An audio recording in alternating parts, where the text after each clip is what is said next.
Good morning, guys. So it's morning number 3 in the Kgalagadi, and today I'm off to Matamata. So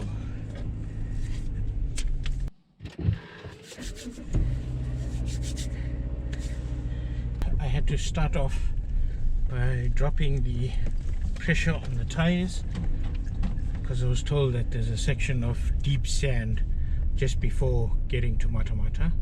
So the tires are now at about 1.5 bar, and we'll fill them back up when we get back to Twee Rivieren. But I think for the roads up to and in and around Matamata, the 1.5 bar should be fine. It's just gone past 7 o'clock now. I'm going to collect my permit and then check myself out so that I can drive up to Matamata and stay there this evening. Long drive today. Probably going to stop at the picnic spot, spend some time there, and then make my way to Matamata around 2 o'clock so that I can check in on time. Okay, I'm going to pick the permit up and we're off.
So we are now on the dune road between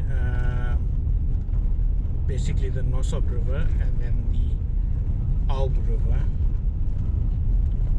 which are the two dry riverbeds that the park almost falls in between, or the South African part of the park anyway.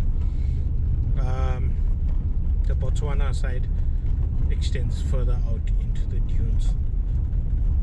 So this is a different landscape compared to, you know, just driving in the dry riverbeds, and hopefully will present, you know, the opportunity for some other different birds and maybe some different animals as well. This section is about 10 kilometers, I think, and then get onto the Aob riverbed again. The Aob River, Aob means bitter, and I think Nossob is wide, or means something like wide.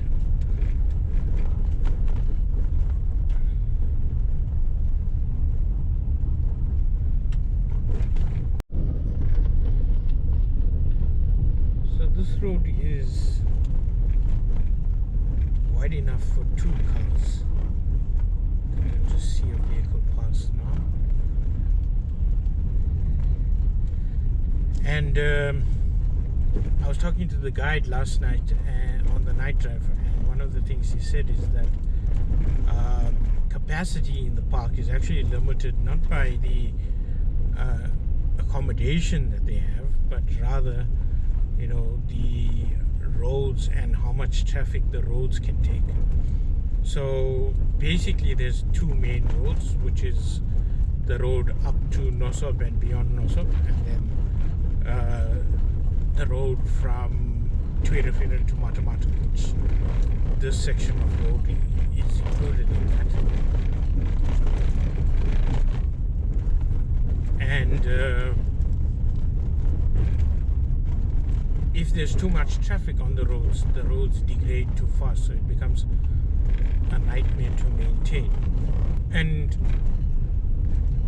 he was saying that, you know, it's no use adding additional accommodation, because any additional, you know, tourists coming into the park will mean additional cars on the road, and with only the two roads to actually service the park, it's very difficult to, you know, maintain those roads, and the pressure on those roads will be too heavy. So the dune road itself didn't produce much in the way of photo opportunities, but just getting off the dune road and onto the Aob road to Matamata, we came across this goshawk. I think it's a Gaba goshawk, and I just wanted to highlight one thing in this picture before you know, moving on to the rest. You can see that there's someone sitting on their car window with their body fully out of their car, and they're taking a shot of this bird, which has a rodent that it's been eating. And it's one of the things that is, well, not discouraged, is actually not allowed in the park. You shouldn't be you know, out of your car with your body hanging as far out as this. So if you are in the park, please refrain from doing this. Any of our national parks, that is, whether it be, you know, the Kgalagadi or the Kruger. The Kgalagadi is known for its big cats. It's got lions, it's got leopards, it's got cheetahs. So, you know, not only is it dangerous, but for example, in this instance, you are also in the view of some of the fellow travelers who may also be taking in that sighting. I think going through the rest of the shots we got, they're mostly bird shots, and you know, it was the Kgalagadi is known for its good birding, and for the first time I got some great shots of the swallow-tailed bee eaters early in the morning, so their plumage is puffed up, so they're trying to get warm, and they're sunning themselves. And you'll see I also got a picture of a group of them together. They do that to huddle for warm almost. And I also got to see a northern black kuran, which was a first for me. I think coming off the dune road, you know, the landscape changes a little bit. The Aob River is not as wide as the Nossob, so you've got the river banks going up almost immediately, and the grass was quite tall, given the rains that they had in February and March.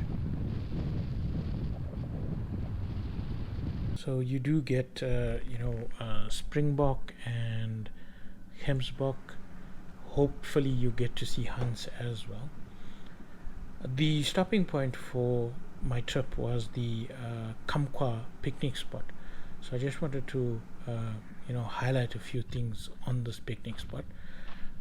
It is not fenced, so a few days before this, on the picnic spot that's almost opposite on the Nossob road, there were people in their car and they encountered some lions, so you have to be careful when getting out.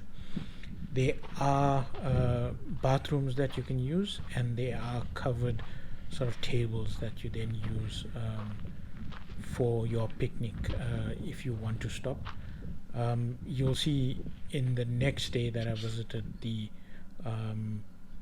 wind was too high, so I just sat in my car.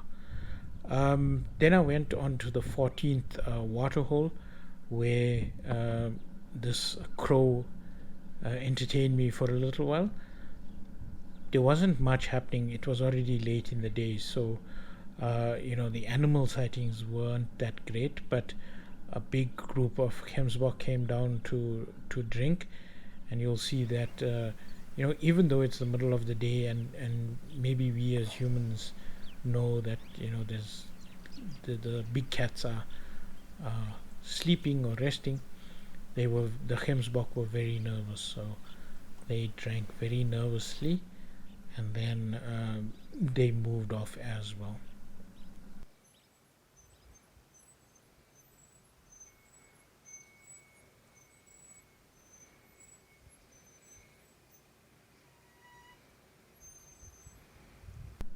I then also took the opportunity to, you know, get going. I needed to check into the Mata camp, so I got going as well.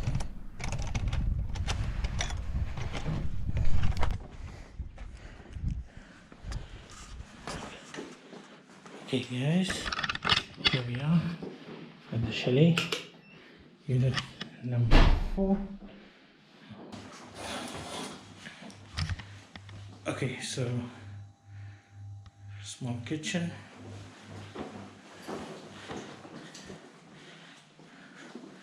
two bedrooms with the aircon, bathroom, toilet, and shower.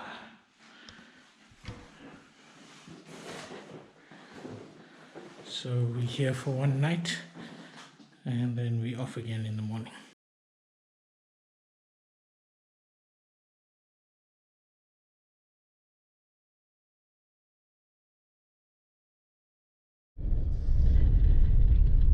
Okay guys, so just heading out again. Just gone about 10 to 3 now, so early start to the afternoon drive. Gonna try and make my way out to the Kgalagadi waterhole and see if we can get there, you know, put some time to spare, and then start making my way back again. Kgalagadi's about 22 kilometers away, so almost an hour's drive, you know, just straight to there, and then I'm going to take my time to get back.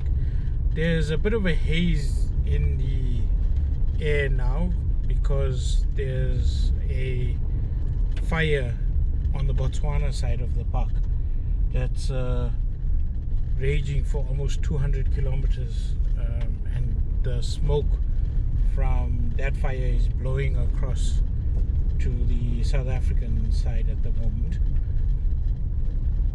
And I think what's going to happen is going to lose light a little bit earlier today. So what I'm going to do is just make my way out quickly to Kgalagadi, keeping an eye to see, you know, if there is anything. And then once I'm there, make my way slowly back, stopping. Well, I'll spend some time at the Kgalagadi watering hole, and then stop at I think it's SITSZAS waterhole, which is in between, and see if there's any animals. So that should be a good afternoon drive. Hopefully we get to see some stuff. I decided not to go out onto the evening drive today because it was a long drive getting here, and I'm going to try and get out early tomorrow morning again. So, you know, last night's evening drive was quite minimum sightings. A couple of wildcats, Cape fox, bat-eared fox. Hopefully I can see, you know, them if I get out early tomorrow morning. So tomorrow morning I want to be out by 6:30 and spend almost the whole day out in the park, and then come back to the tented camps after that.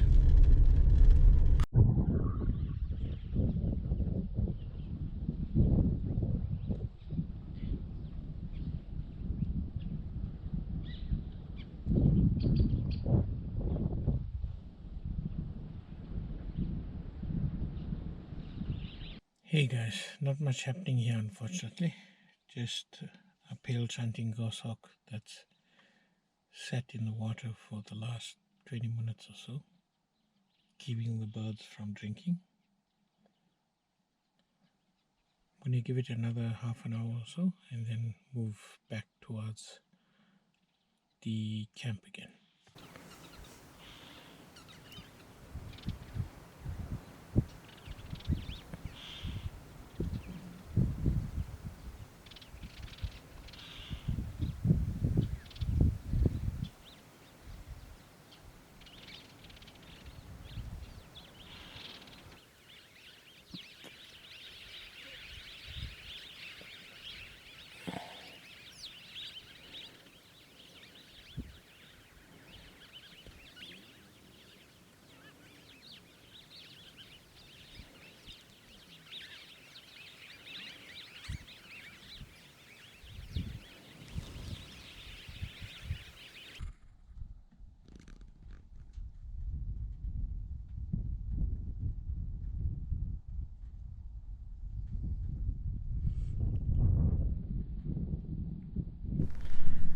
So seeing giraffes in the Kgalagadi is more rare than you would think. They are adapted for the dry weather, but they still need to drink water, so they do come down to the water holes every so often. You find them more on the Mata side of the park than on the Nossob side, but speaking to the guide, he said, during lockdown, the giraffes came down as far as Twee Rivieren, so that would have been good to see. But normally you find them, further north towards Mata.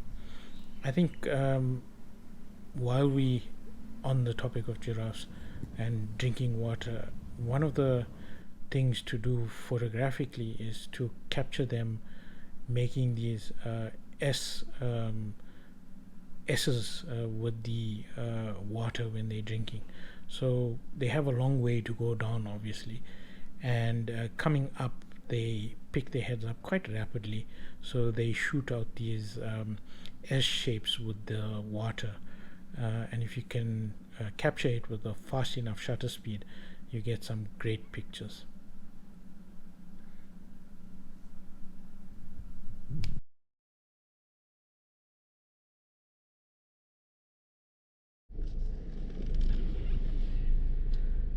Okay guys, so the afternoon drive was almost completely a bust. Didn't see anything at all except for maybe about 10 or 15 curry bastards sitting at the two water holes. None of the animals came down until the very end when two beautiful Kgalagadi giraffes came down to drink at SITSZAS. So hopefully tomorrow will be better. We'll get out early and see how it goes.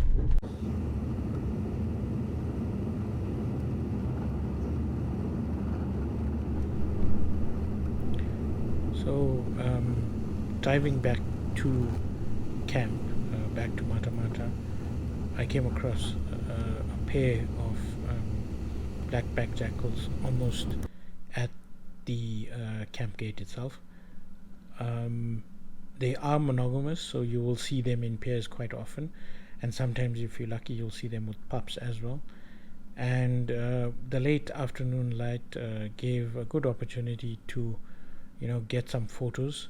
They're normally very busy, so get them sleeping on the side of the road offers a photo opportunity that's quite rare, so I try to make the most of that.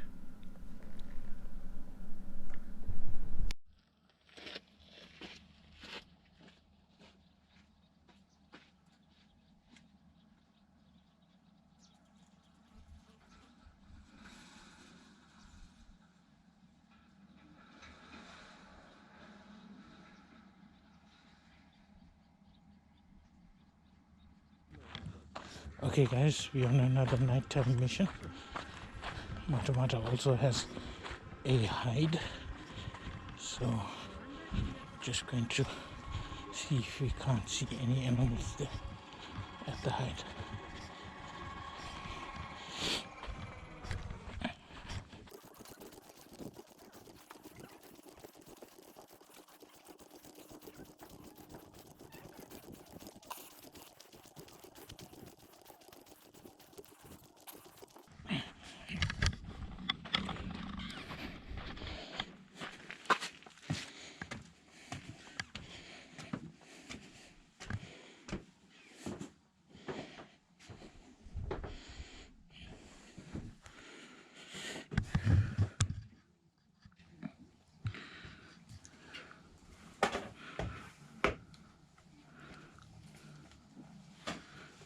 So I don't know if you can see it, but there's some gemsbok.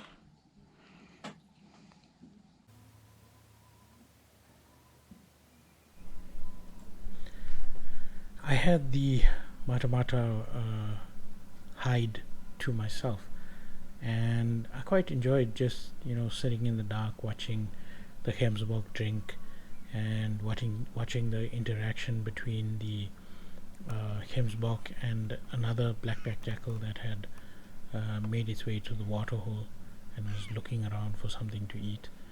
Gemsbok may be too big for the black-backed jackals, and that's why the gemsbok maybe tolerated the jackal being so close, or maybe he just couldn't see him in the dark. I'm not 100% sure, but the jackal went up and down looking for, I think, smaller rodents or insects to eat, and eventually the gemsbok moved off and joined his herd again, and I just sat there watching the jackal move up and down and go about his hunting, which was also quite interesting to see.